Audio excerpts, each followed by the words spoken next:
Magandang araw na naman pong muli sa inyong lahat mga ka-vlog, boss, idol, regular viewer, silent viewer at kasama na rin po ang lahat ng mga OFW. Ang gagawin ko naman po ngayon ay magdadiagnose po ako ng problema po ng dump truck. Dahil itong drive position po sa dashboard, dapat po naka-neutral position po yan. Letter N po dapat yan. So marami na po akong na troubleshoot na mga ganitong problema, pero iba-iba lang po ang nagiging sitwasyon. Pag minsan po ay fuse lang po ang problema at ang iba naman ay switch po na nakalagay sa transmission. So ito po ay wala po sa switch. Tinutuntun ko po yung wiring nya. So mayroon po akong nakitang sira na wiring. So ayan po, nag-neutral na naman siya. Bigla na lang. Ayan. So mayroon po akong nakita sa baba na may naputol na wire.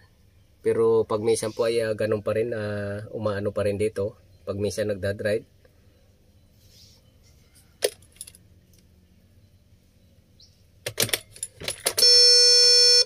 So titingnan ko po ulit, malamang marami pong ayan, drive na naman po siya. So pabago-bago po siya.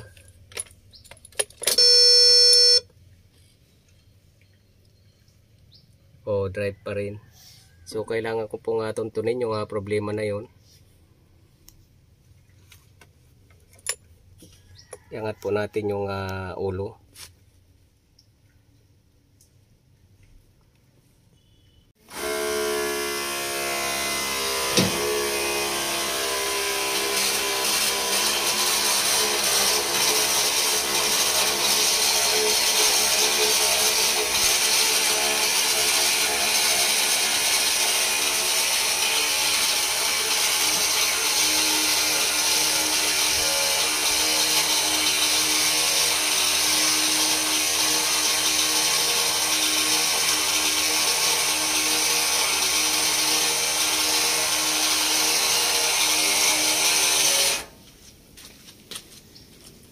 So ito po, mayroon po akong natuntun dito na putol na wire.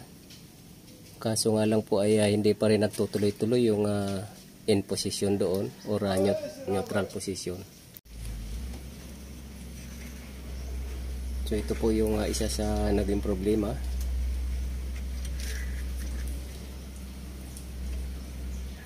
Ayan po, putol na siya.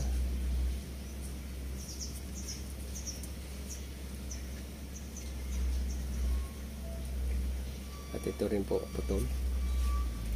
So nagtemporary po akong dinugtong siya, pinag-isa dito sa pinagputulan. Pero hindi pa rin po siya totaling dumidiretso yung neutral position na indicator na naka-light ay naka-indicate.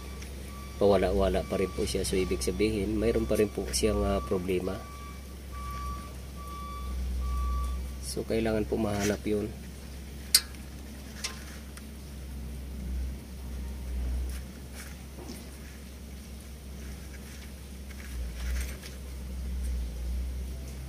Itong mga wires po kasi dito ay may chance po na nahihila-hila siya. So sa kakaunti-unti pong nahihila ay unti-unti na lang pong napuputol siya or rumurupok yung wire. So hanggang magkakaroon na po ng problema doon sa taas. Kaya yun po yung tinutuntun ko.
So ito na po yung isa sa naging dahilan, yung laging naka-drive itong wire po na to, itong black and stripe na kulay black. Pero hindi pa po ito yung pinaka-final po na problema. Liban po dito ay mayroon pa pong isa. So itong pula po na to na may stripe na black ay kailangan po siyang may positive power na papasok dito. So mayroon na po siya ngayon.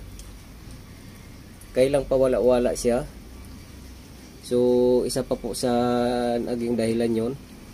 At yung switch din po doon sa may transmission.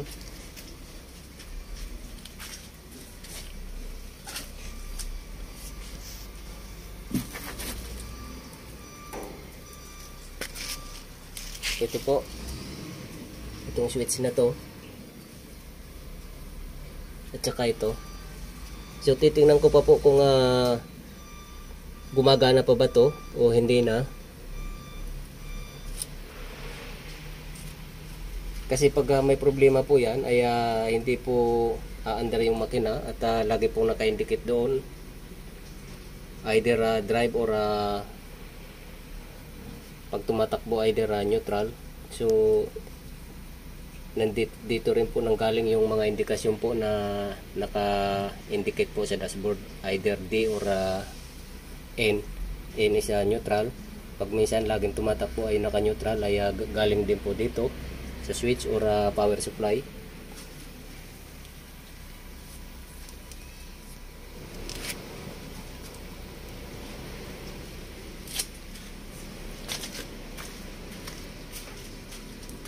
At dahil po dito ay hindi ko po matapos-tapos yung pagdadiagnose.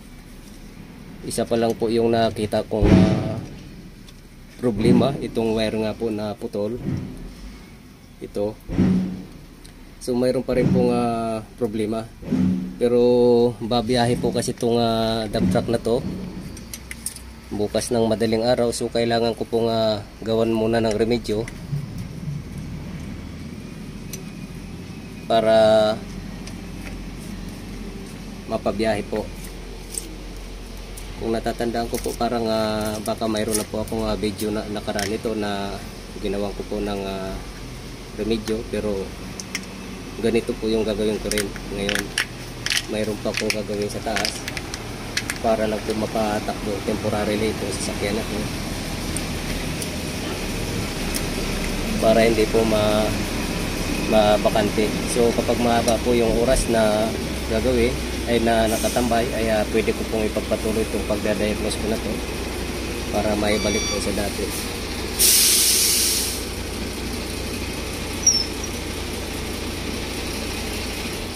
So ito po binalik ko po muna to be continue po yung pagdadiagnose ko na to, pero mayroon po akong gagawin para makabiyahe po siya. Mayroon pa akong i-connect na temporarily doon para aandar po siya yung makina.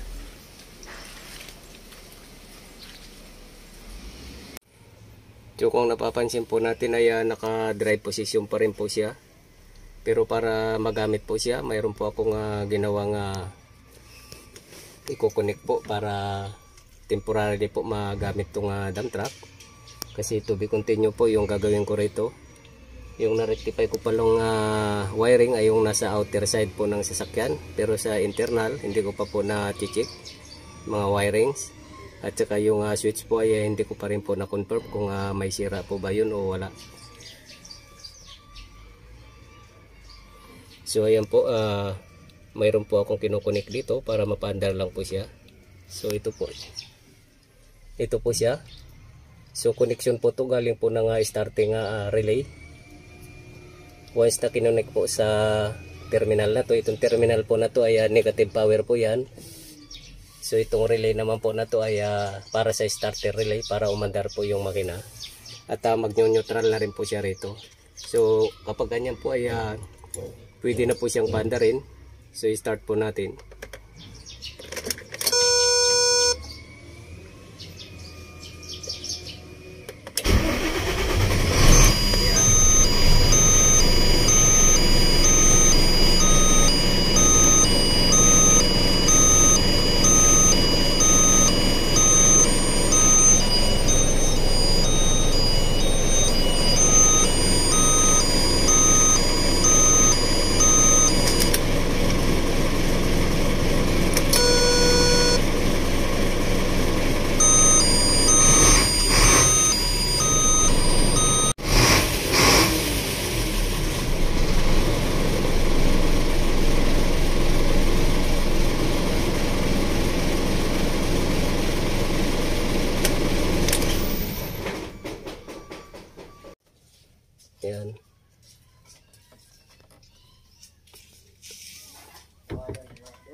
So ayan po, pag tinanggal ay magdadrive siya po ulit. Kaya kailangan po talaga nakakonect po siya. Ayan, nakadrive po siya. At kinonect siya. Mag-neutral ulit. So kailangan po siyang neutral para mapaandar po siya. Ayan. Ayan. So hanggang dito na lang po ang video kong ito. Please like, subscribe na lang po. And hit notification bell para sa susunod na mga video. God bless all po.